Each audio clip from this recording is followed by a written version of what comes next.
All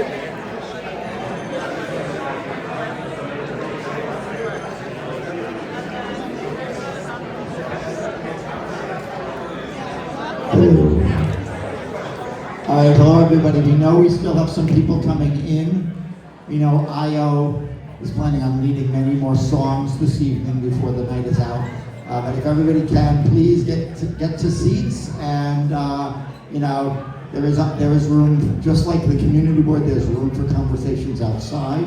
But we are going to get started. So. All right, so I'm State Senator Brian Kavanagh. I'm of course joined by our wonderful Assemblymember Grace Lee.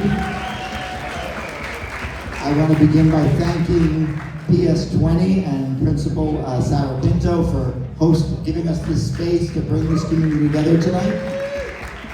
I'm especially glad that Grace and I can do this jointly because we work so closely on so many things, and it's always wonderful when we can talk with all of you together, and more importantly, hear your concerns. And most of tonight is going to be about questions and hearing your concerns, because we really do want this to be as conversational as possible. So we're going to have Grace is going to do a little brief welcome, and then we have several elected officials who've joined us. We're going to give them a very brief opportunity to come say hi, and if they say more than hi, you can start heckling them. No, of course you wouldn't do that. But we're going to do it quickly, and then we are going to jump into some answers. A lot of you submitted questions ahead of time. We've tried to consolidate those into various topics. We're going to cover those topics, and then there will be an opportunity for questions from in the room right after that. So, are we doing cards for that? Yeah, so there are cards you should have. If you don't have them, find a staffer, and we'll collect those, and again, we'll try to collate those so we can get as many of your topics and questions as we can. So without further ado, Grace Lee. Good evening, everyone. So good to see you. Thank you for braving the cold weather to come join us tonight. Your favorite tag team in local politics, right? Me and Brian. And I just want to thank Brian so much for his incredible service. Do we talk? Okay, we'll talk about it. But since I've been in the Assembly, he has been an incredible mentor and friend and partner to pass a lot of really important policies that we have been fighting for to make sure that everyone's life in Lower Manhattan is better.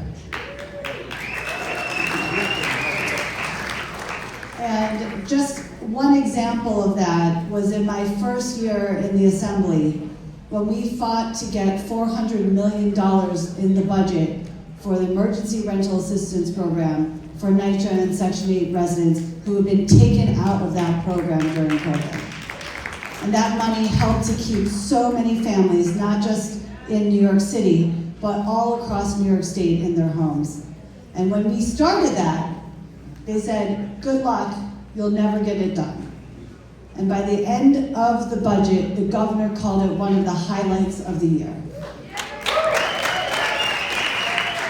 That's what good partnership in the Assembly and the Senate looks like. And that's how we are able to deliver to you because of our friendship and our work together. So I'm excited to talk more about that work that we do together. But first, we have some special guests who came from all over Manhattan to come be with us tonight. I want to welcome first our Comptroller, Mark Levine. I'm trying to replicate his energy. Well, welcome to Manhattan. I do still live in Manhattan. I may be 5 boroughs now. I'm so happy to be here. My first time as your new comptroller. Great to see all of you.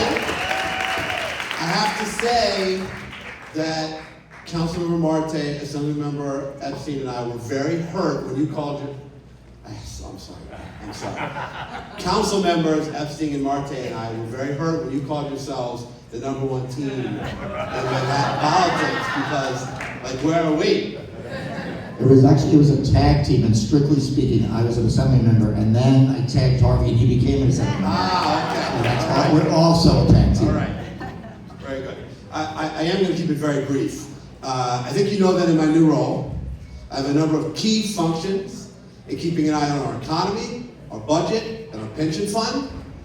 We took a major action yesterday on behalf of our pensioners, expressing our deep disapproval to a company we own a lot of stock in, known as Palantir,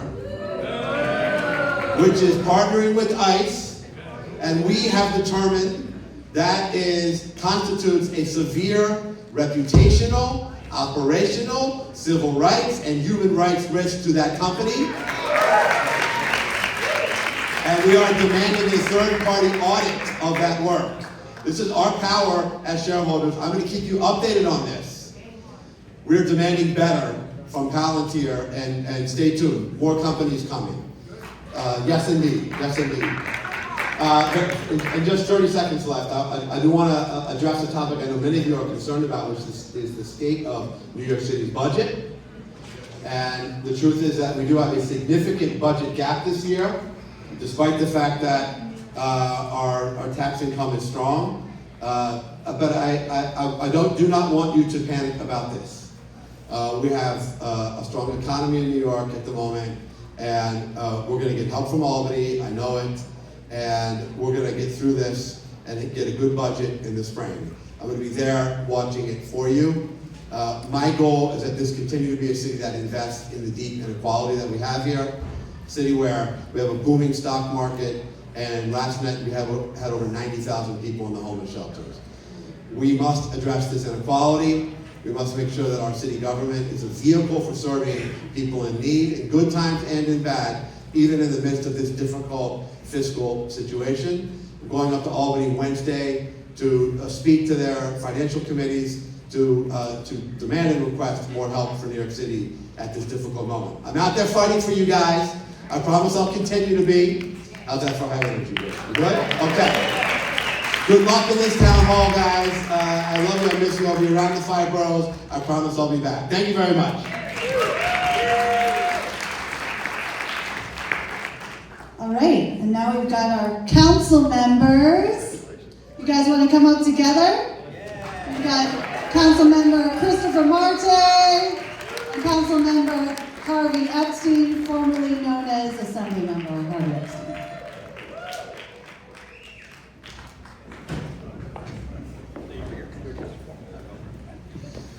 Good evening, everyone. Good evening, everyone. All right. I want to thank Grace and Brian for hosting us here. It's really important to hear directly from constituents what's going on. Really important to hear what your concerns are, because what happens in Albany really impacts what's happening in New York City. My name is Harvey Epstein, council member for District 2. Thank you.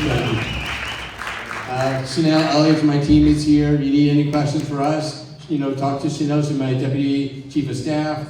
We really want to hear what's going on. We have real concerns what's happening in our district. We talk about ICE every day. We see ICE raids in our streets.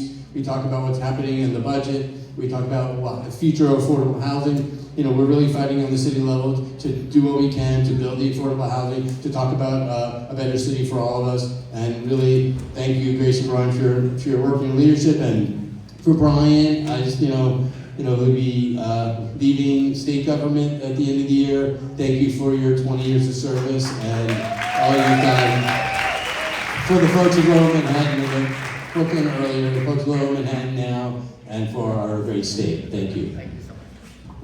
Hey everyone, it's good to see everybody here.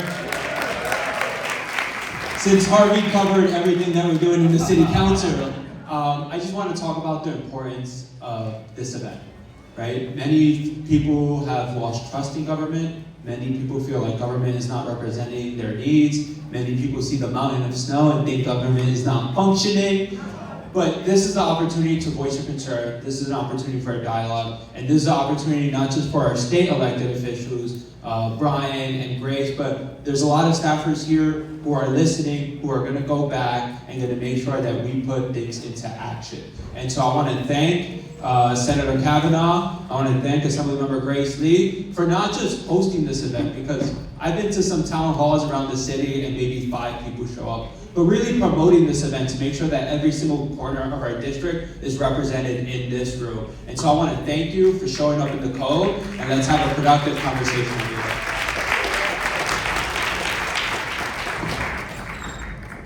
Thank you, guys.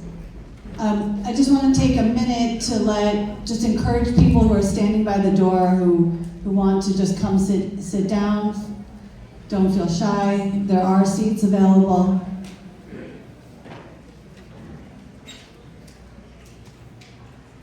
Edwin, Carrie, I see you guys standing by the door. Come sit down. Okay. Okay, just a few more acknowledgements. First of all, thank you again to our great local elected officials, and as Councilmember Martin, their staffers are here, and we're going to be talking about a lot of issues that are city issues and some federal issues as well as state issues. So this is an opportunity to surface those things. We will try to focus on the state end of it in our answers, but we all work together. I do want to note that, first of all, Jordan Feiner, representing Governor Kathy Hochul, is here with us tonight. Senator Chuck Schumer is represented by Tandeep Sawhney. And someone who really doesn't need an introduction in a room like this, but John Blaskow is here representing Denver. The congressman is in Washington today. So just first of all, it's been referenced, but I do want to just touch on this. Many of you know, and perhaps some of you didn't know before you walked in this room, I have announced after 20 years in state elected office that I am very happily serving out the term that I'm in that ends at the end of this year, December 31st, but I am not seeking re-election. And one of the newspapers said I was retiring, and I'm very much not retiring. I'm looking for some exciting, impactful thing I can do next. But I just decided, as an elected official, I think we all need to recognize when the community be well served by the opportunity to select someone new to represent them. So again, it has been a great honor to represent you all.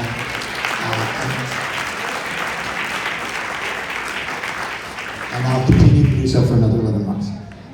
So I think the way we're going to do this is we're going to go through and just touch on a few of the things we're doing just in a general way, a little bit of back and forth, I think, between Grace and myself, and then we're going to go to the question. Our staffers are going to read out questions that are they're sort of combinations of various questions for us in advance, try to get to a bunch of topics, and then we'll get to the questions that you all have in the room, that you're putting on the cards. So just generally speaking, affordability obviously is a profoundly important issue for so many of us. I have now been chairing I've been working on housing my entire time in the legislature, in particular chairing the housing committee in recent years. We have made enormous investments in trying to address what is really a combination of a housing affordability crisis, a supply crisis, and a homelessness crisis, and an eviction crisis. So in the last few years, we tightened up the rent laws, beginning with the Housing Stability and Tenant Protection Act. We added to that good cause eviction more recently. We have spent a lot of time making sure we're funding lawyers so that people have an attorney when they're facing eviction or a foreclosure of their home. There are very large-scale programs to fund that at the state level. It did not exist at all until a few years ago when we fought to increase that amount. We got that program up to $55 million for renters and $40 million for homeowners last year. We also have, after the Housing Stability and Tenant Protection Act in 2019, which really was the thing that strengthened our rent laws, I went to work on a voucher program that would subsidize people's rent. This is a well-tested way to address housing affordability. We introduced the bill in February of 2020, and then COVID took over a lot of our activities for a while. We did a $4 billion rental assistance program during COVID. We did an eviction moratorium. And just last year, after many years of advocating, we finally got the governor to sign into law the Housing Access Voucher Program, which is a new state-funded rental assistance program that's going to make a big difference. We're very proud of that. We know that we need capital to produce new housing. We've changed a lot of the laws to make that easier. We've invested enormous amounts of capital to produce new housing. In just last year's budget, we added $2 billion of new money to support new construction and renovation of housing to increase that stock. We've changed the laws so that we can convert some of these commercial buildings to office buildings, to homes, to residential buildings. And of course, locally, Grace and I have fought very hard to make sure that our public housing has the resources they need, with $1.6 billion in funding in recent years, and a lot of efforts to cover the operating costs along the way. Looking ahead, I mentioned we enacted the Housing Access Voucher Program. We need much bigger dollars this year, partly because of some very bad cuts that are looming at the federal level, and partly because we know there's just an enormous need. We are fighting for something that is locally very significant for people, which is a really large expansion in the programs that freeze the rents of seniors, people 62 or older who are modest incomes, or disabled heads of households. There are comparable programs for homeowners. The maximum income for those programs has been $50,000 since I and a few other people raised them from $20,000 some odd, $21,000 and $29,000 in that year. That was 2014. The governor now has joined us in this fight and is proposing to raise the income to those for $75,000. And we're also trying to make sure they're really generous programs that will actually freeze people's rent at an affordable level. Thank you. We have, last year we cut the tax on Mitchell llamas that you pay every year. It's kind of like an equivalent of property taxes. We cut it in half last year. We want to get rid of the rest of it this year. And we're also I'm working with Grace on a specific program to make sure there's a clergy tax exemption that clergy members who live in single-family homes get, but the ones that live in co-ops and condos don't. So we're trying to make sure that we get parity there. And finally, we have a lot of work to do on tax breaks that allow property owners to do the work they need to do. Where we've got a lot of energy efficiency work to do. There's a program called J51. We need to greatly expand it. It currently only covers 70% of the cost of renovations that are critical. We want to push it up to 100% of those costs, and we want to get that done in the next. We get all the things I just mentioned. We want to get them done in the budget, which is due less than 2 months from today.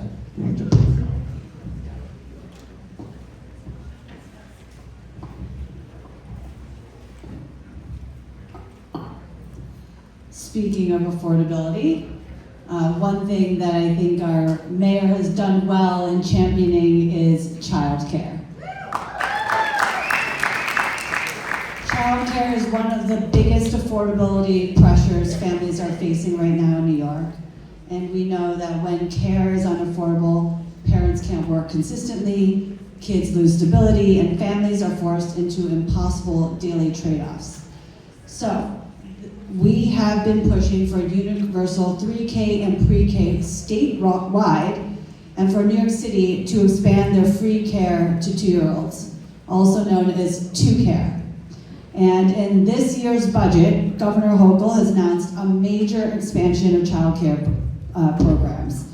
We're looking to increase child care programs by $1.7 billion this year to a record $4.5 billion. And what that means for New York City is we're going to see an expansion of the 3K, 4K into 2Care, so that parents have the ability to have affordable childcare even for children who are 2 years old. And we're going to see that rolling out hopefully later this year. These are historic investments that are going to allow families to breathe easier as they are given the opportunity they need to raise their children here in New York City, and we're very, very excited about that. Outside of childcare, though, we know that many families are still struggling to put food on the table and to provide for their children. And as a mom, I know that when a kid is hungry, they cannot learn. And so one thing that we have done recently in New York State is to secure free meals, school meals for every student, universal free breakfast and lunch for every student in New York State. These free meals meals amount to $1,600 of savings for families every year per child. And last year, also, I can speak to this as a mother, with kids who like devices, we won a bell-to-bell cell phone ban across schools. And this is making a dramatic difference for learning for all of our students now that these cell phones are no longer in kids' pockets, in their backpacks, and in their hands. Okay, and I got the next section too. So community safety. Community safety means being able to live your life without fear, whether you are Jewish, Latino, Black, Asian, LGBTQIA+, immigrant, or any other part of the diverse mosaic that makes Lower Manhattan what it is. And when I came into office at the height of COVID, I came in at a time when anti-Asian hate had risen over 300% in New York City. And we have seen similar increases in attacks against our Jewish community, our Black and Latino communities, and LGBTQIA+ communities. And as a result, and unfortunately, we have a president, Donald Trump, whose rhetoric during both his presidencies has repeatedly targeted marginalized communities and stokes division, and shows up both online and in real life in our communities. And so that's why Senator Brian Kavanagh and I have been focused on strengthening New York's ability to fight back. I was very proud to lead the Hate Crimes Modernization Act last year, or 2 years ago, which strengthened our hate crimes laws for the first time in over 2 decades. Because people who commit hate crimes in our community need to be held accountable.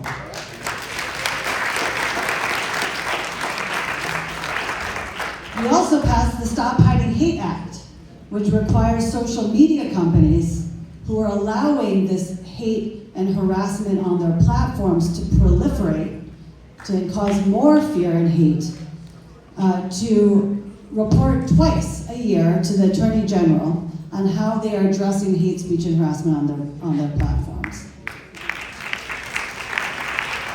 Without the data, without the transparency, we're not able to fully make sure that social media companies are doing the right thing, and this is a great step in the right direction. But we're also making sure that there's money in the budget to support our vulnerable communities. We put $35 million in the budget for the Securing Communities Against Hate grant to help safeguard houses of worship and vulnerable institutions.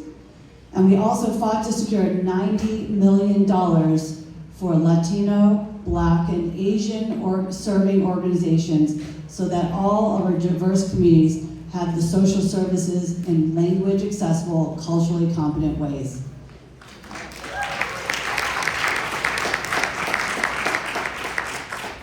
But we also know that hate is something that is learned, is not something we are born with. And the greatest way to fight hate is through education. And I'm very proud to have led the New York AA NHBI Education Equity Act, which is going to create the legislative framework to require AAPI history to be taught in schools statewide in New York. And Governor Hochul signed that into law earlier this year. We've also invested $500,000 into strengthening Holocaust curriculum statewide. And at a time when our president is trying to put his name on every museum in DC and trying to stop our history from being told, stop us from expressing ourselves in our artwork, we are doing the opposite. We are investing in our valuable cultural institutions in New York State. We're putting money into the Studio Museum, the Apollo Museum, Museo del Barrio, the Schomburg Center, and lifting up Black and Latino history in New York.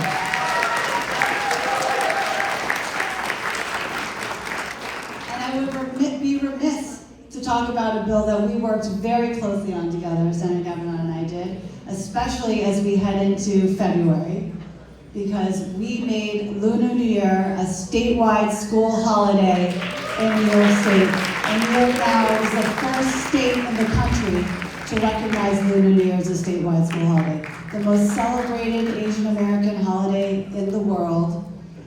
It is now a time when our children can go to school, be proud of their culture, and our families don't have to make the difficult decision between celebrating our culture and going to school and being a good student.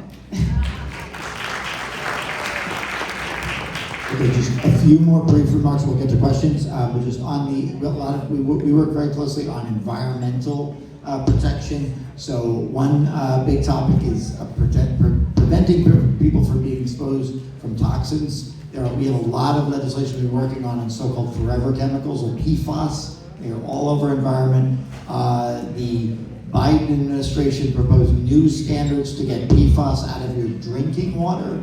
The current federal administration, the Trump administration, is basically backing off and rescinding that guidance. We have a bill to make sure New York State is implementing it, so you're not going to see those kinds of chemicals in your drinking water.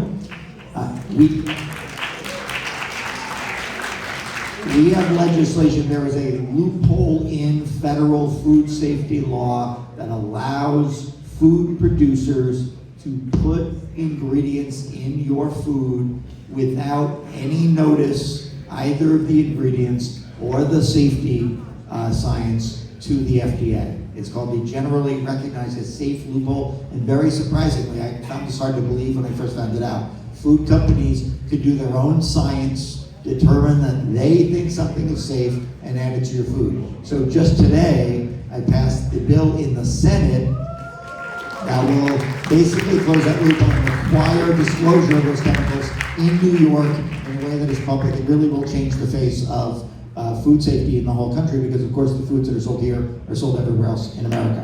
We're working on that. Grace and I have also worked very locally on lots of toxins issues. We did a lot of careful work overseeing the brownfield cleanup of 250 Water Street. And one of the things that came out of that is the importance of independent community monitors when you're doing projects like that. So we more or less pushed and prodded the developer in that case to provide and pay for an independent community monitor that reported to the community and not to the developer. We've used a similar model with the borough-based jail project. I think we might be talking a little bit more about that later.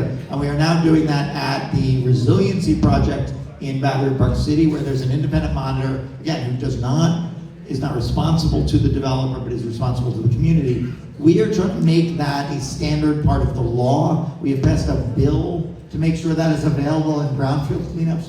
Sadly, the governor has vetoed it a couple times, but we're still fighting to get it done this year. We also work a lot on all kinds of sustainability issues. A few years ago, I proposed and we passed something called the All Electric Building Act. It is a law that says you cannot build buildings or require fossil fuels anywhere in New York State. I thought we were just trying to be the first state. We are now the only state in America that has done that. There is some litigation around that, but I was very proud to sponsor that bill and very proud to work with Grace and others to get it through. We're working on looking at all the other ways we can make our buildings from the beginning more sustainable, and as I mentioned earlier, also making sure there is money available, public money available, to subsidize the improvements we need to make in our co-ops and our condos and our single-family homes and our big rental buildings as well. We also do a lot of work on solid waste. There are all kinds of ways we can make the producers of products and the sellers of products responsible for them, rather than just having them go into the landfills. One of them is called extended producer responsibility, and that means basically, again, the producer takes the product back, recycles it as necessary. We've passed a few bills on products and that we're trying to do with respect to packaging, which is a giant part of our waste stream, but we've done it with carpets. We did a bill last year with e-bike and scooter batteries, so those are not lying around in people's basements, but they're being properly recycled. So, a lot of good work there. I mentioned the Manhattan Borough-based jail. We've done a lot of work on overseeing that. I think we will get questions on that, so I just thought we'd flag it from the beginning.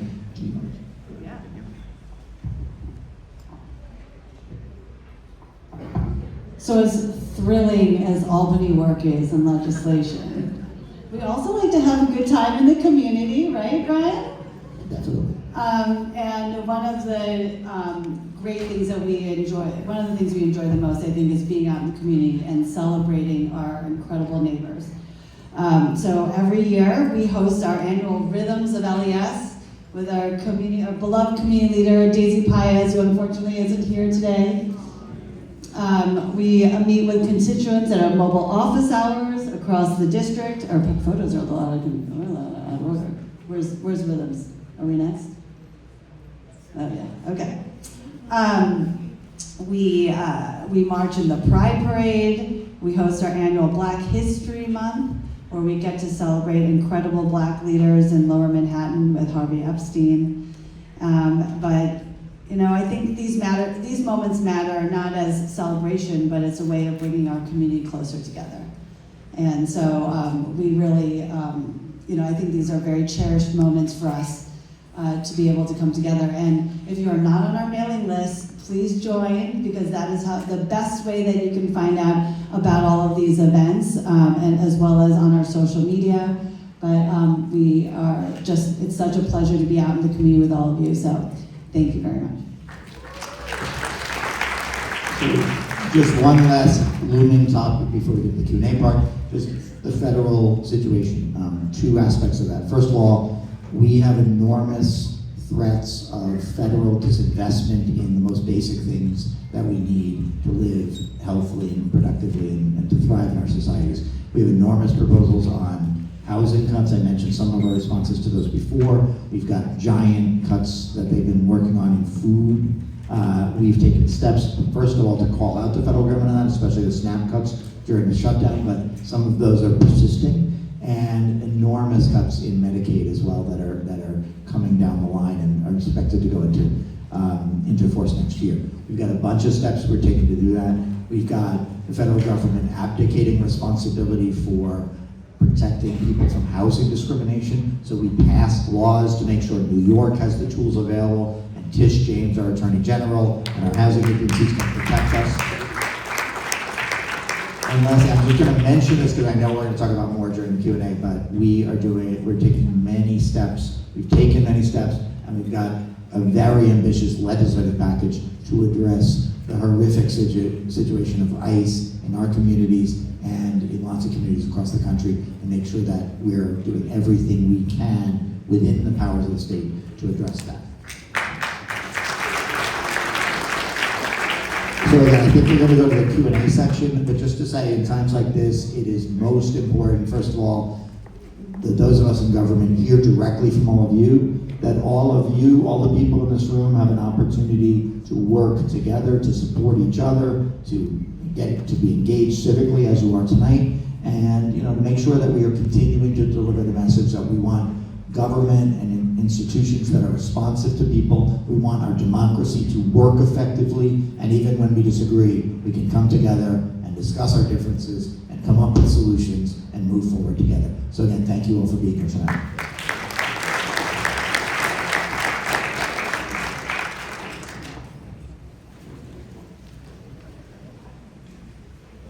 Do you want to do questions?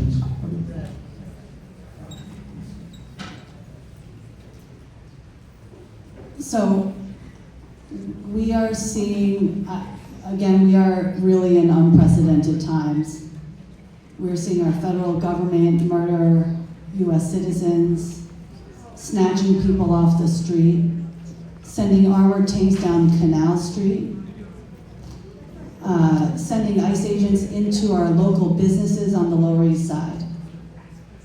And while we as legislators in the state government are limited in how we can control the federal government, we are doing everything we can now, and we'll continue to push to pass legislation to protect New Yorkers.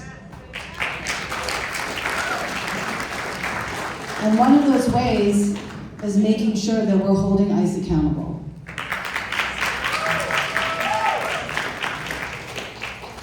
We have the New York Civil Rights Act that allows New Yorkers to sue federal officials who violate civil and constitutional rights. We have New York for All that limits state and local involvement in federal immigration enforcement and prevents diversion of resources into deportations. The MELT Act, get it? Melt ice. Prohibits mask and personal disguises during public enforcement duties when so agents can't hide their identities.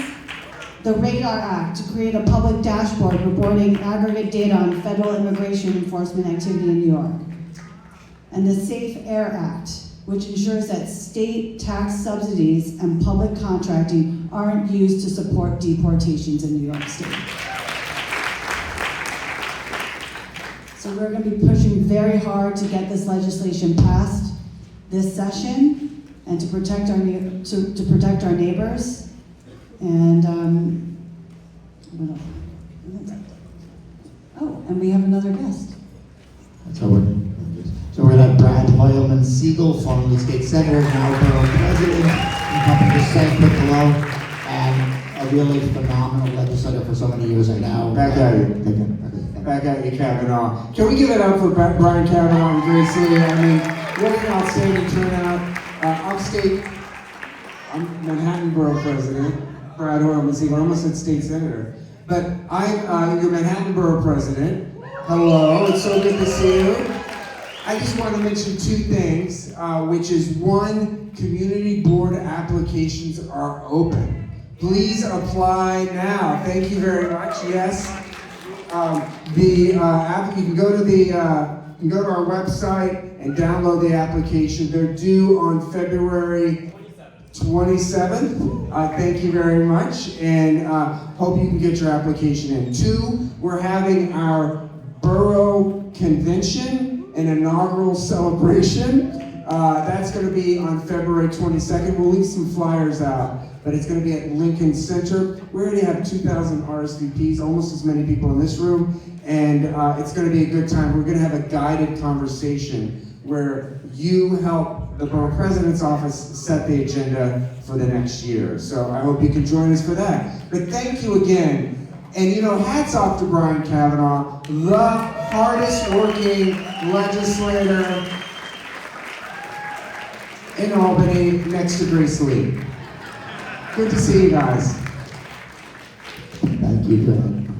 Just to acknowledge, we're also joined, Councilmember Phil Wong is here, and Peter Shea of the DA Bragg's office. We work a lot with DA Bragg. Thank you guys for being here representing. Okay, so now we do Q&A. Now is time for Q&A. Wait, but wait, there's more. Grace wants to do a selfie. Do you guys want to do Q&A or pose for a selfie? We can do both. So that was democracy in action.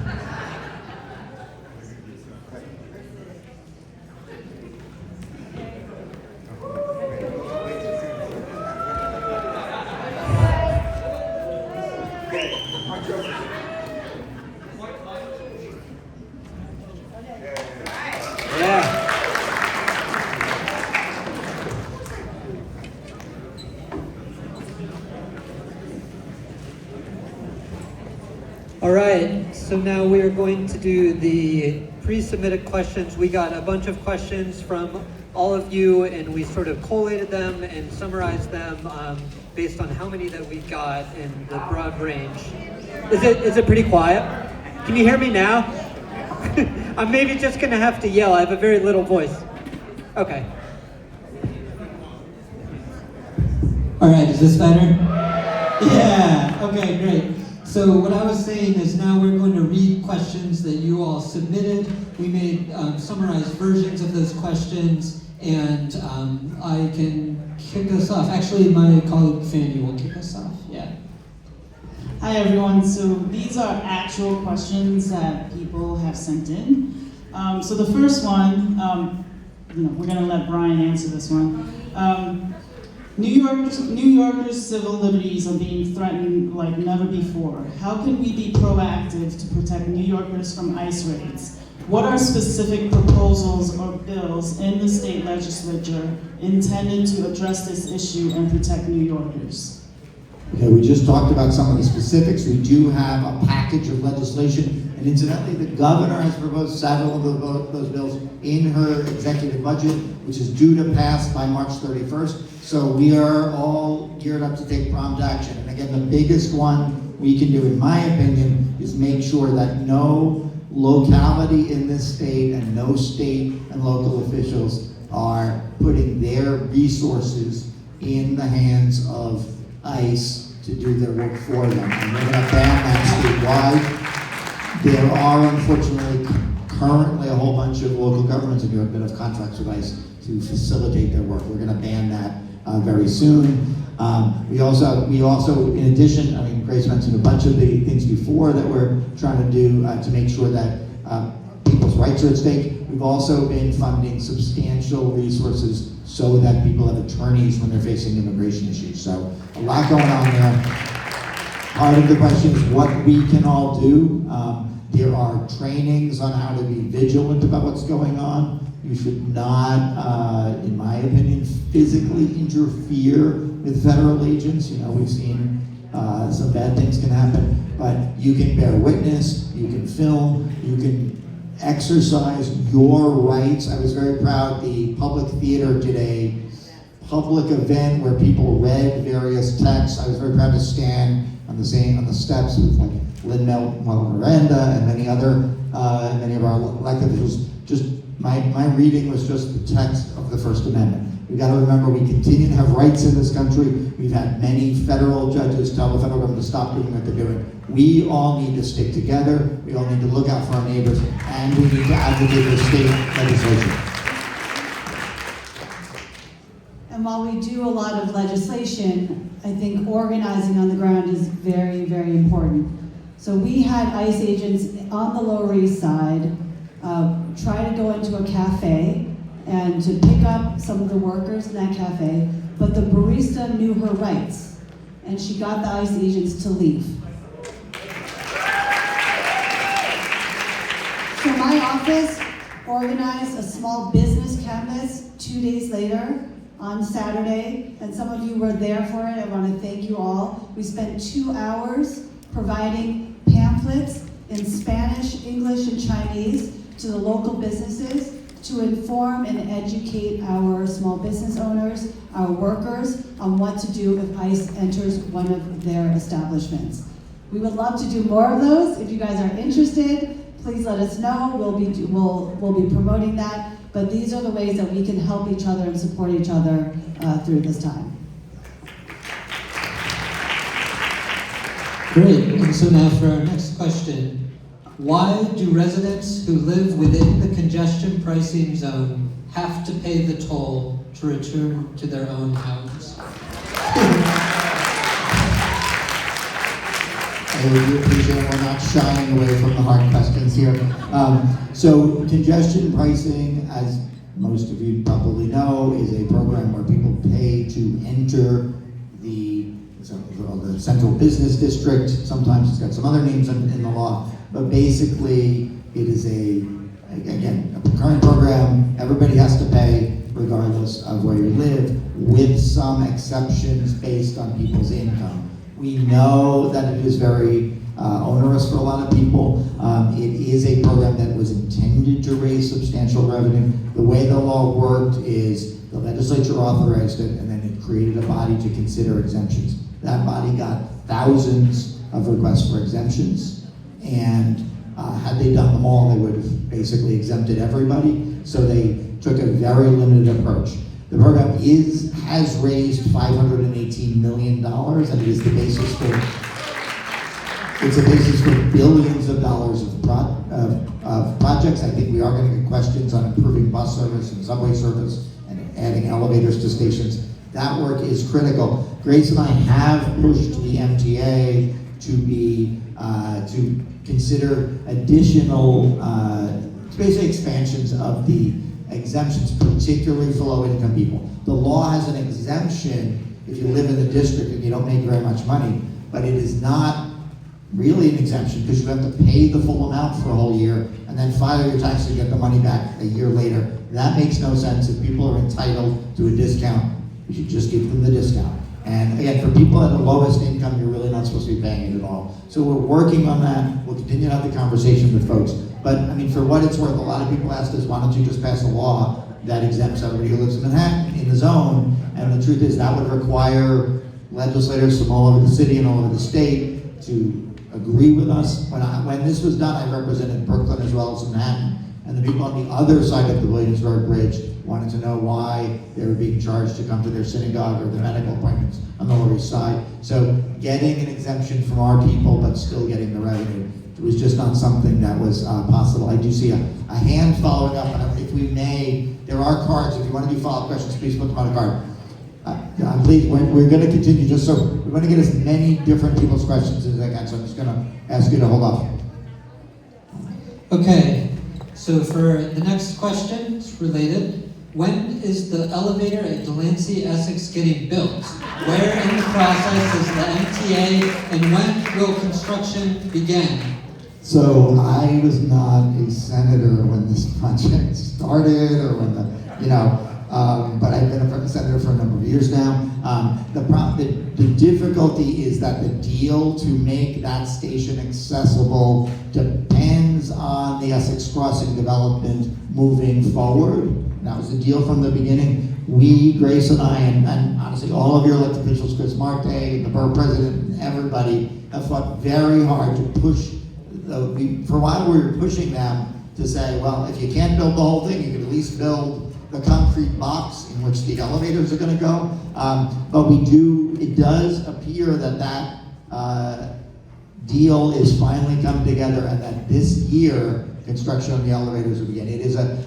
I've pushed very hard for accessibility of stations. That one is more critical than so many because it really is the crossroads of our community, and also so many different stations running through it. So again, we push very hard. I know that SALT, the advocacy team, and CD3 and everybody else have been worked it. We do expect construction to start with the money in the current capital budget, which again is partly funded by unpleasant things like congestion pricing. But we do believe that's proceeding. The official start of the process will be later this year. Okay, next question. What is the status of the Canal Street redesign? Community members have expressed concern that DOT needs to do real engagement and listen to the community's requests before anything moves forward.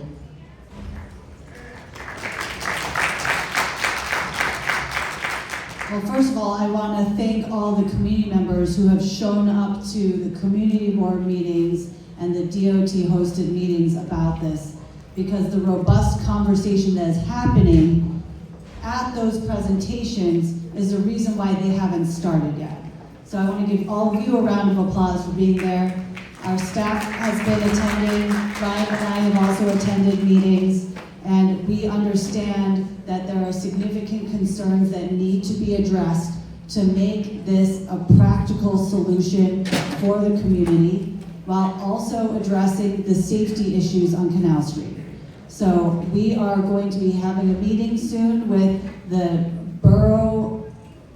Manhattan Borough Commissioner for DOT to continue this discussion, and we are going to push for as much conversation and transparency in this process as possible, and make sure that everyone's concerns are properly addressed. And the Manhattan Borough Commissioner is a former staffer, so we'll be bringing her back into the fold. She was my deputy chief of staff. Next up. That's great.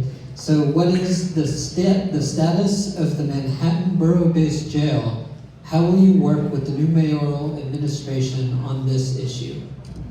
So we have been working on this issue. The borough-based jail is part of the effort to close Rikers, which I have been to Rikers. It is a truly terrible place, and fixing it would have costed many billions of dollars and not really addressed the really problematic humanitarian aspects of having our jail there. And I supported that, and a lot of us supported that. However, from the very beginning, this jail was originally supposed to be a 50-story jail. It's now about a 35-story project. It is still monumental and huge in a very bad way. So again, we're now in our third administration doing this. This was approved not in the Adams administration, but in the administration before that. The city does appear to be proceeding, even though we have a change in the mayor, with this project. Having said that, we have engaged with the community. We have hosted meetings monthly where we've made all the developers and the agencies responsible, talk directly with our community, many of whom are folks in this room, and I'm sorry.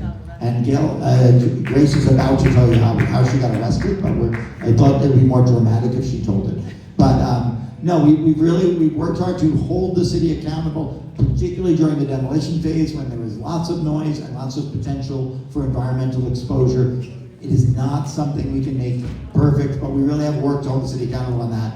And we are now trying to have as much input from the community into what gets done there, how it affects the community, what the design is going to be. We've gotten them to put representatives of the community on a design review panel that's supposed to be reviewing all of this. And again, we're continuing having these working group meetings. And I should say the working group meetings are, my office sort of convenes them, but they are jointly with the assembly member and the council member and the congress member and the borough president and the community board. So it's been a big effort. It's, again, I personally, I think they should have built lots of smaller jails in lots of neighborhoods, but that is not the direction they've gone. So unless we see a major change from this administration, which I will say, I have been in touch with the deputy mayor the deputy mayor's in charge of this for office. I have not so far seen any indication that the city expects a big change in direction.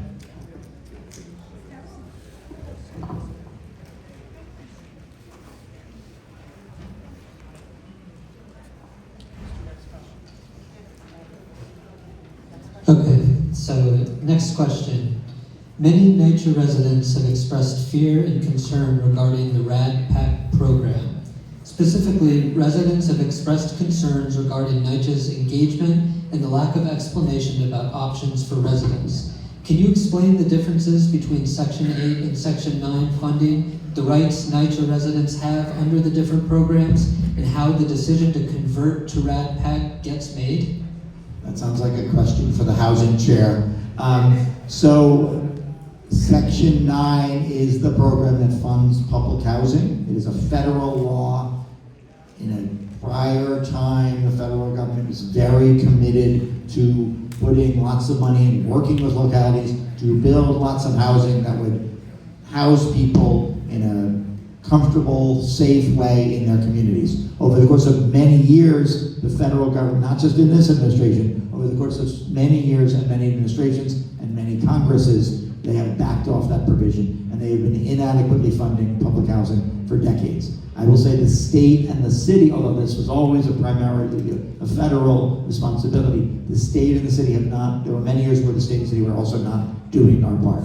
As I mentioned, we have worked very hard to increase funding from the state. I think in recent administrations we've seen more of a commitment for the city. But the big proposal, the big method now that is around the country and is happening in New York is called RAD PAC. It's the Rental Assistance Demonstration is what RAD stands for. PACT is New York City's version of it. And basically what they do is they create a new entity that is partly controlled by the Public Housing Authority and partly has a private company in it, and then they transfer responsibility for managing and maintaining the property to that entity. And when they do that, they get a lot more money because Section 8, which is the voucher program I was talking about earlier, that funds apartments with much more money per apartment than the public housing funding. We monitor these decisions when they're proposed in our district. I generally take the position that the tenants who live in the buildings should have decision-making authority. They should either be able to approve it or disapprove it. There was a proposal, not in the Seminary District, there have been several of them about Reese houses. They had a year-long process. NYCHA said they would give them a vote. At the last minute, NYCHA tried to not have a vote and just have some discussions, and I insisted they have a vote. And for better or for worse, the residents of Reese houses voted this down, and they are not going through the process. I will say it's complicated because a lot of tenants do want to see this program because it does invest a lot more money. But from my perspective, it's our job to make sure that the voices of our tenants are heard and that there's a fair process and people have access to the information necessary to make a responsible choice. Okay, next question. How can we better enforce restrictions and stipulations on outdoor dining? Residents, especially on the Lower East Side, have noted frustration with noise, trash, and outdoor dining operations taking up significant space on the sidewalk. So I'm glad this question is being asked because we do get complaints often to our district office, which we are then able to field to DOT. We can field them to sanitation and also to SLA when there is illegal alcohol being sold or alcohol being sold after hours. So my recommendation is please engage the elected offices. Please let us know about and provide pictures, give us information, and we can make sure to get this to the relevant agencies. Just a quick addition, call us, but also call 311 and log your complaint, because when the State Liquor Authority is looking at the liquor license, they want that data. And also call the community board, especially Tammy Notes directly. And I want to give a big shout out to our community board members in CB1, CB2, and CB3 who are here. We work very closely with them on these issues, and we meet regularly as well as with the SLA commissioner in CB1, CB2, and CB3. That really helps to get issues addressed more quickly. Okay. Sarah D. Roosevelt Park has a long history of issues and crime use and homelessness. What can be done to address these problems and revitalize the park for community use? I want to say thank you to SDR Alliance. I see some of them in the back over there, who have been working so diligently to invest in the park and to make sure that it is usable for our community. But our own neighbors, it is very difficult. This is a problem that requires multiple agencies to address. We need NYPD to do enforcement, we need the parks to do cleanup, we need sanitation, we need homeless outreach.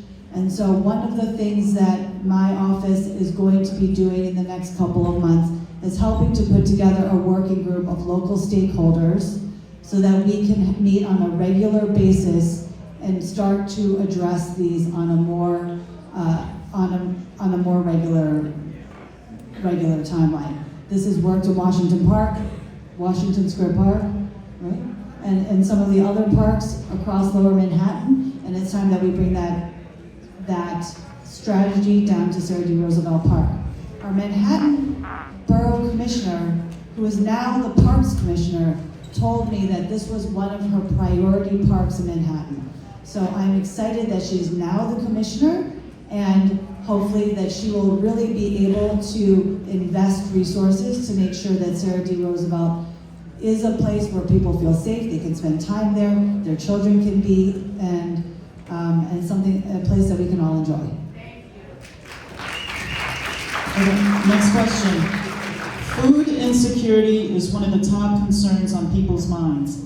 How can you ensure that there will be more funds and resources allocated to meet the challenges facing the district? One of the things that we are fighting for in the budget this year is a package of bills. We call it PIE. Get it? Protect, invest, and expand SNAP. We are facing unprecedented times. We have families calling us where mothers are saying that they are going to have to skip meals to feed their children because of these threats to the SNAP cuts. This is unconscionable. It's unacceptable in New York City, and so we are fighting at the state level to make sure that we continue to fund SNAP, that we raise the amount of money that a family can receive, and also that we are fighting SNAP skimming, because we know that a lot of our seniors are losing their SNAP benefits from fraud.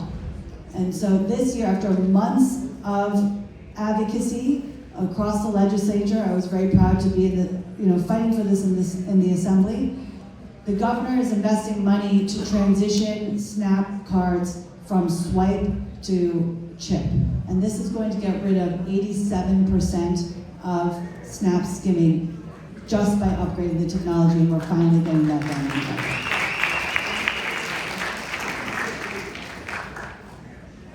Great.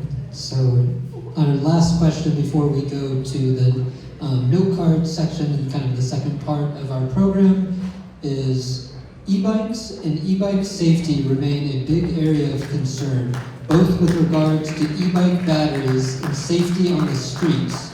What are some things you can do to address this?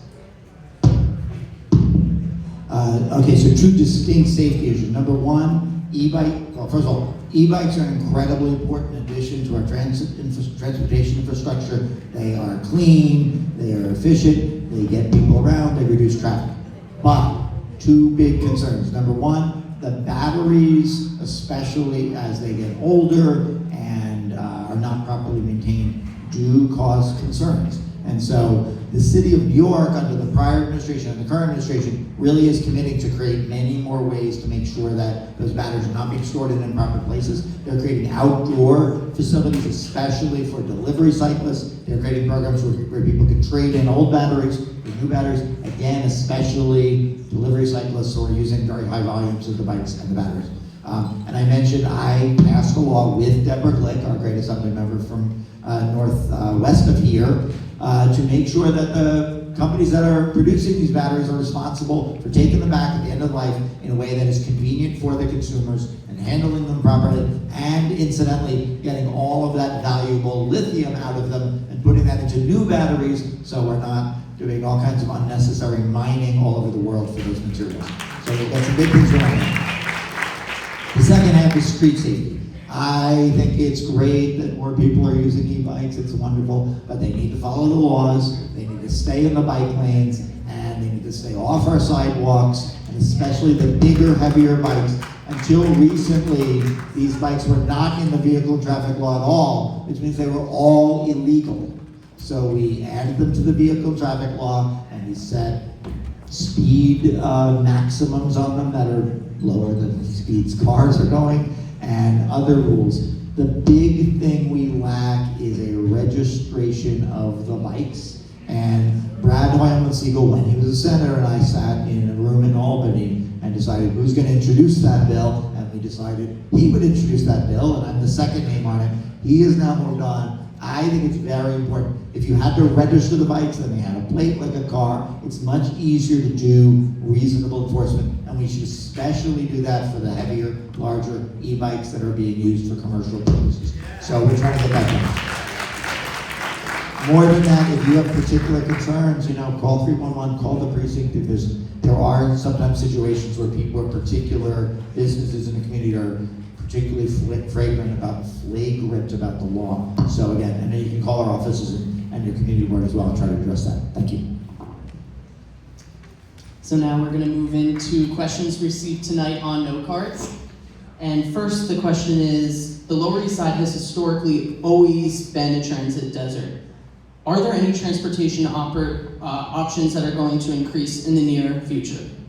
I just want to say, first of all, I've been in places in Queens where you go to a bus stop. The bus is supposed to come at 1 p.m. and you get there at 1:02, or maybe you get there at 2 minutes to 1 and the bus is left anyway. And then you look at the little chart and the next bus is at 9 p.m.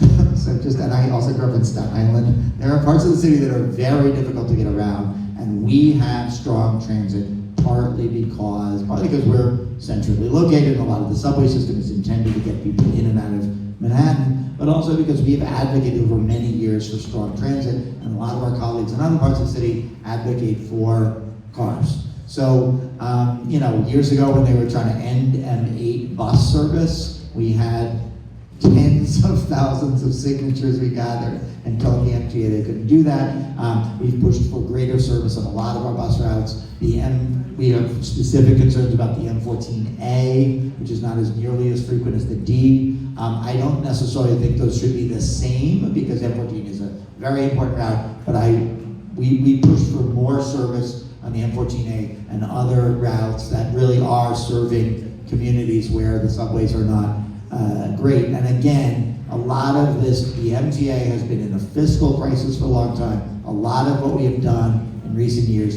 is give them enough money to buy more buses, buy more train cars, improve the signal systems in the subway so they can move more frequently, improve the stations and make them more accessible. So there's a lot, and make Essex to Lansing more accessible. So there's a lot coming that is very positive. We are currently looking at the next capital plan the MTA has proposed, and we, Grace and I, certainly will make sure that the needs of this community are front and center in those plans. We've got a couple of questions on this next topic, so I'll try to cover them all. Over the next several years, 3 major construction projects will be taking place concurrently in the Kavanagh Seaport area: 250 Water Street, 100 Gold, and 5058 Cliff Street. What are you doing to make sure that residents of the neighborhood will be protected throughout construction, and that all of the relevant agencies and developers are working together to monitor the cumulative impacts of these projects? So it's a very important point. These are a couple of very large projects. 100 Gold, they're proposing potentially as many as 3,700 new housing units, at least 925 of those being affordable units. So there's a lot. At each step along the way, we need to make sure that people are hearing the community, that government agencies and developers are hearing the community's concerns. Most of the actual approval process of those, the formal approval process, are city processes, which means community boards and council members and the city planning commission. But we have had a good track record of paying attention to impacts. Again, we did it relentlessly with the 250 Water demolition project. I was a collective we. We all got together and people showed up at the meetings and they asked hard questions civilly but forcefully, and I think we got a much better result response as a result of that.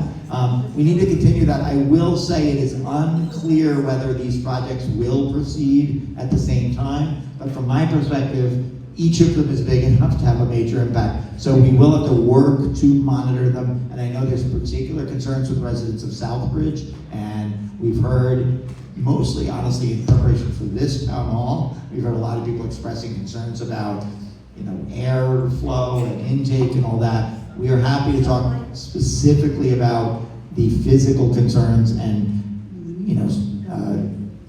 monitoring air and noise and other things, and possibly figuring out how to filter air. We have in some cases required developers to have air purifiers and other things in buildings as well as monitors. So again, we will work on it. We will work to make sure that we minimize impacts of those projects. I will note that, again, they're also going to go through formal approval processes in order to have the projects happen at all. And I will note that Cliff Street is a brownfield as well, and so our offices are going to be very vigilant and look out for that. 250 Water Street, that deal still has not closed. So exactly what we all were worried about was whether it was going to be developed or not. Did it close today? Was it supposed to? We don't know yet. It was supposed to close today? Okay. Today is the decision by the buyer whether or not to move forward. Yes. So we will have, yes, we are going to have some more conversations, and we're keeping close watch. But thank you for the question. I feel very strongly about this community and preserving the community and making sure that the residents are involved in every part of these processes. How can you support the revitalization of Chinatown businesses that support thousands of workers? One of the things that is happening in Lower Manhattan is that the work from home culture has resulted in a loss of business to a lot of small businesses in Chinatown and other places around Lower Manhattan. People are not coming into the office, so they're not going out for lunch, they're not going out for drinks with their colleagues, they're not meeting for work dinners, they're not doing any of the things that they used to do before COVID. And I've been hearing repeatedly that it's really hitting Chinatown hard. They don't have, the lunch service is very slow during the weekdays. Their only business is really on the weekends. And so a bill that we pushed last year, I was very proud to sponsor in the Assembly, was the Lower Manhattan Relocation Employment Assistance Program. This program provides tax incentives for companies from outside of New York City to relocate specifically to Lower Manhattan. And when they bring employees, when they bring their office, when they rent office space in Lower Manhattan, they are going to get tax breaks. So we are hoping that incentive programs like this are going to help bring business back into Lower Manhattan. I would just also note there's a terrific organization called Welcome to Chinatown that we have both been very supportive of, including creating a hub with some public money to help with that. And they've done a great job of trying to make Chinatown more relevant for people who, not just a place where you might come visit your relatives every once in a while, but a place you really can come and feel welcome and participate in the economy. Can you talk about the Pearl Street shelter that just opened this week and what's being done to mitigate the impacts on the community? No, attached to the school. Yes, Yeah. I'm very aware. So we have hosted multiple meetings with the administration, the old administration. Christopher Marte and I and Senator Kavanagh have written letters. About our belief that this was an inappropriate site for a safe haven shelter. Unfortunately, the city has moved forward. We did not get a lot of advance notice when that happened, and this is where we are right now. The administration has really put their foot down. We've worked with the community board to find other alternative sites. They were not open to that.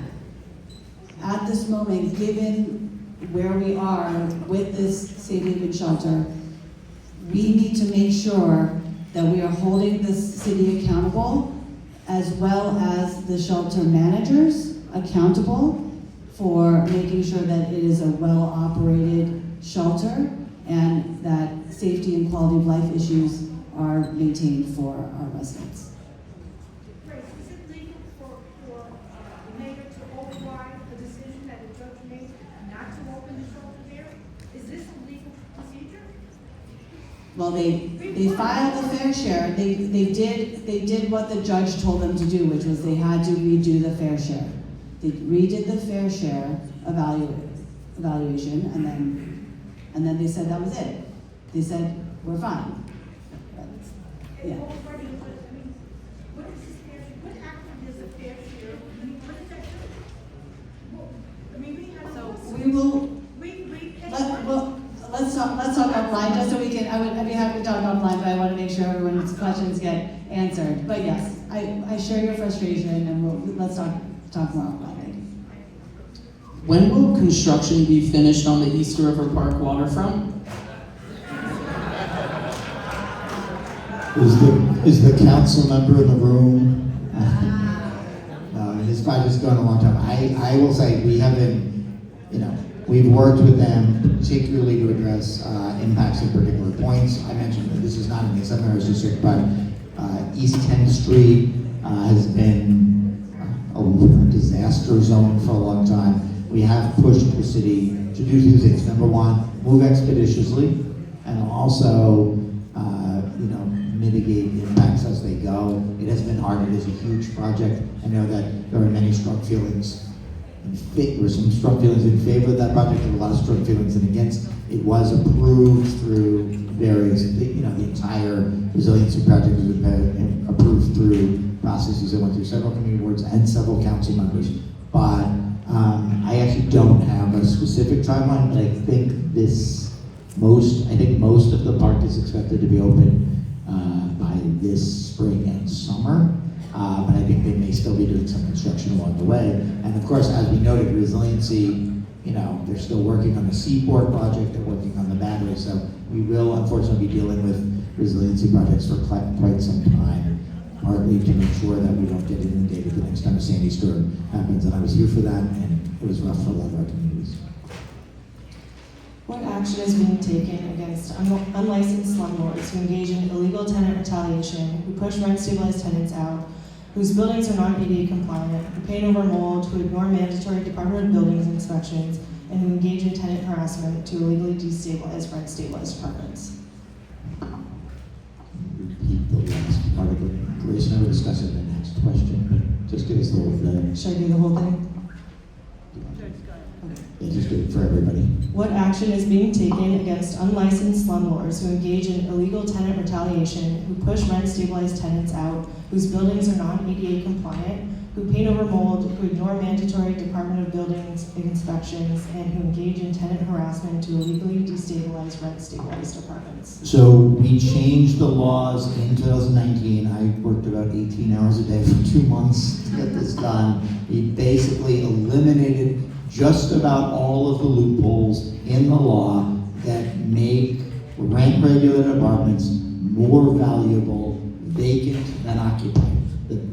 One of the big changes is, under the old law, if you could get the tenant out, you could legally double the rent, and that is no longer the case. So there is not much financial incentive to harass rent-stabilized tenants.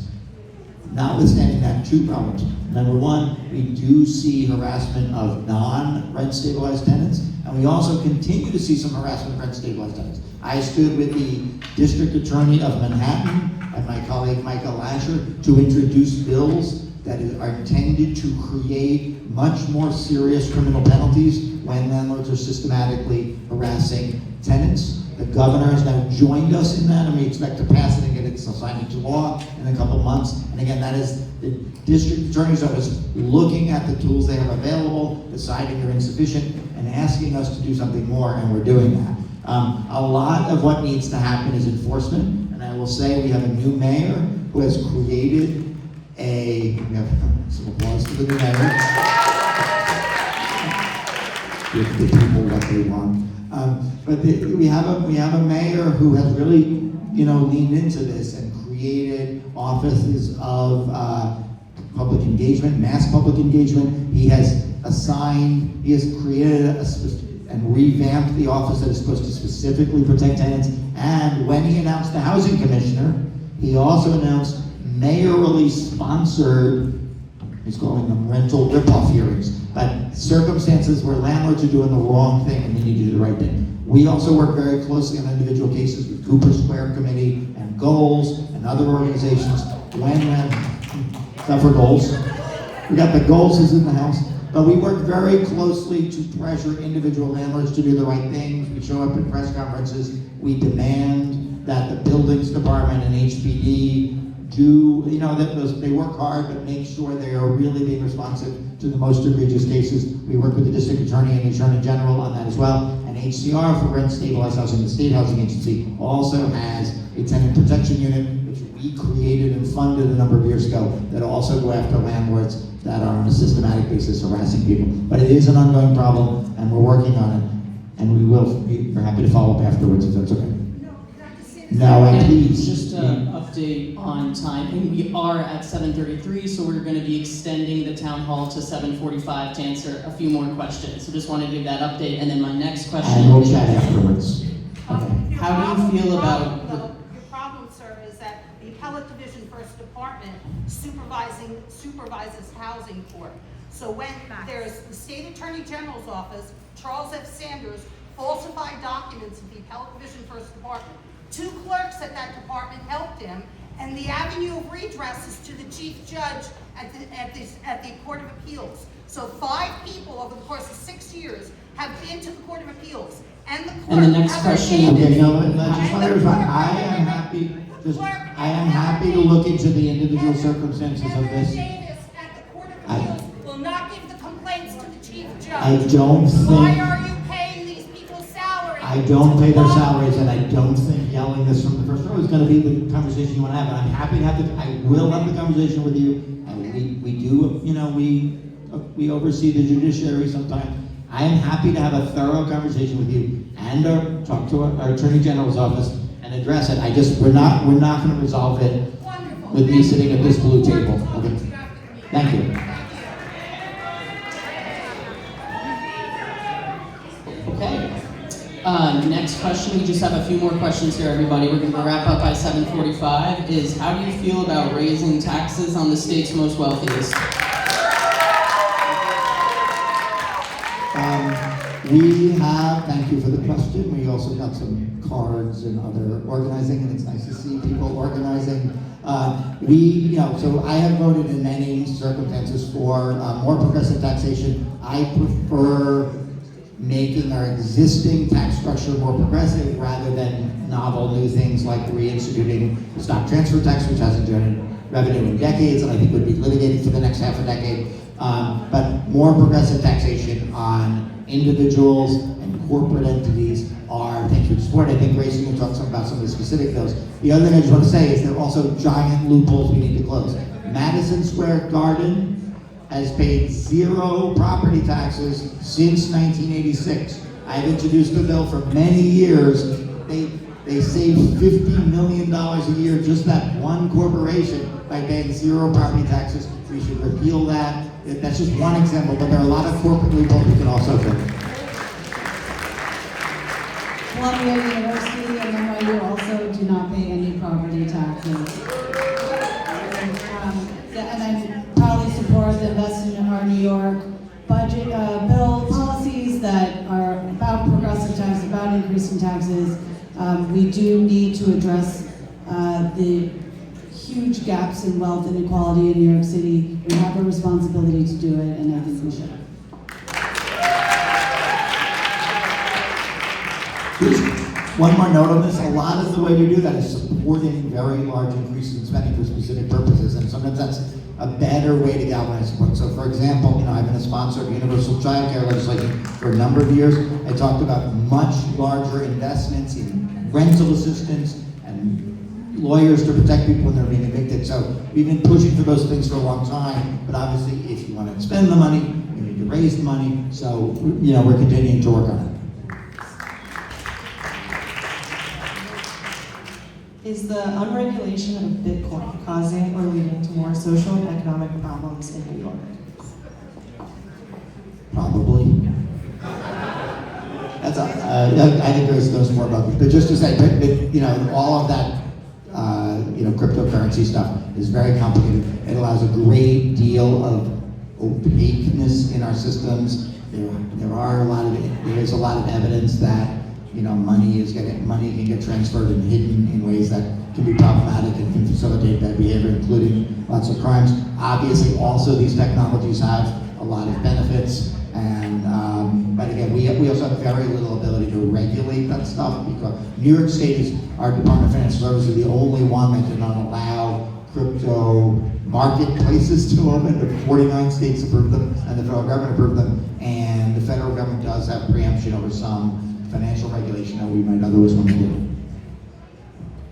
I actually am the sponsor of a bill to make crimes of fraud related to crypto white collar crimes with real punishment.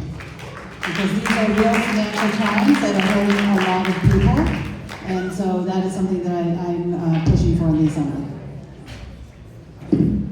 What additional efforts can you offer to help Battery Park City homeowners from renegotiation on ground lease?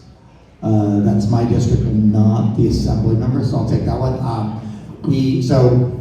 We have proposed legislation that would create a discount for residents that are, basically an automatic discount for residents that are below a pretty generous income limit. Similar to the programs I mentioned before, SHE and D and SCREE and DREE, which are programs to reduce people's housing costs. We could do that legislatively. We could also do it by convincing the board of the Battery Park City Authority to do that, which is a state entity. They had expressed pretty keen interest in doing that for a while directly. They seem to have backed off that quite a bit. Tammy agrees. We also have a Gateway Plaza, which is a giant rental complex which currently gets what is called quasi-rent stabilization, which expires in 2030. All of the elected officials have been pushing for a renegotiation of that well before 2030 to have Battery Park City and the landlord engage in it. And a lot lot of us think that given the construction that's going on, that is basically disrupting the public spaces that are paid for by some fees that residents pay, that maybe we should be temporarily suspending those fees because construction is preventing the public spaces that are supposed to be available from actually being available. So those are a few of the things that we can do. And again, I have sponsored legislation that would require the Battery Park City to do that in recent years. Being surrounded by construction will have a crippling effect on Chinatown's economy. After the closure of Park Row, almost 24 businesses surrounding Kim Lau Square closed within a year. Can you do a study on the cumulative economic effects of these multiple construction projects on Chinatown? I think it's a great idea and we should push for that. We should find the funding to do it.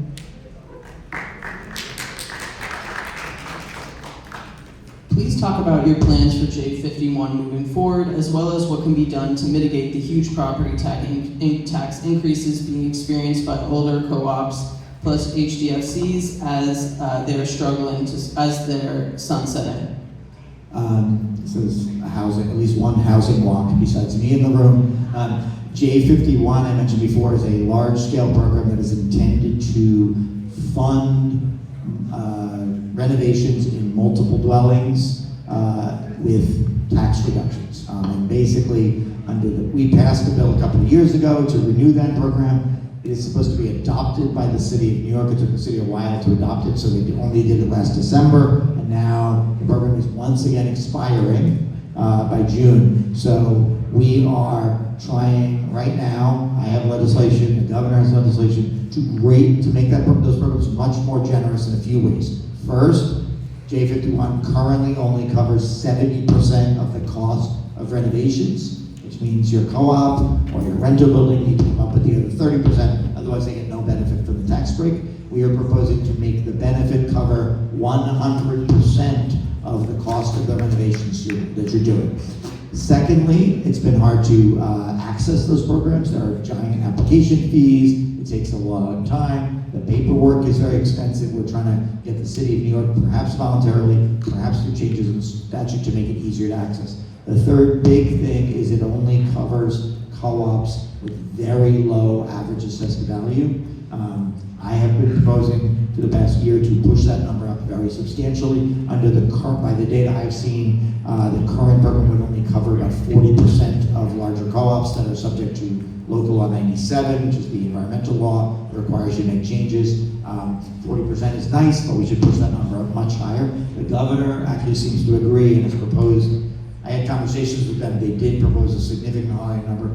I'm looking to push it up further in the next couple months. But really, we need people to make big resiliency changes. They're hard to do, they're hard to manage, but we need to also make sure that we're properly funding them. The rest of the question, expiring tax breaks are one of the hardest issues. We have these tax programs that a portion of the building would be affordable and the rest would be market rate, and it'd be affordable for what seemed like a long time, 20 years, 30 years. Now, in many buildings, that is expiring. One of the things we've done is, with all of these programs, the affordability is no longer temporary. When we do new deals to do that arrangement, the market rate is market rate, and the affordable is affordable forever, and that's critical. But working out what we can do with these individual buildings is a building by building process. We are talking about some legislative approaches, and also I sat down with the new housing commissioner of the city of New York, who's only been on the job for a few weeks, but is the former deputy commissioner of the state housing agency, and I know her well, and I specifically raised this issue, and she promised me that she will look into it, and they will come up with a menu of options. So we really are trying to address that to keep, again, a lot of the work I do is to make sure people can continue to live stably in their communities, and we do want to protect people in those buildings. That marks the end of Q&A for tonight. I will turn it back over to Senator Kavanagh, and Senator Lee for some final remarks. There's our missing Q&A. All right, we are gonna wrap it up. We will, I think, we'll hang around. Our staffs are here, and we will hang around for a little bit to take questions. And we'll also just note that, coming here is not the only opportunity to reach out to our offices. We are happy to follow up with you. We're happy to answer questions about our legislative and policy initiatives, and also just continue to deal with constituents' concerns.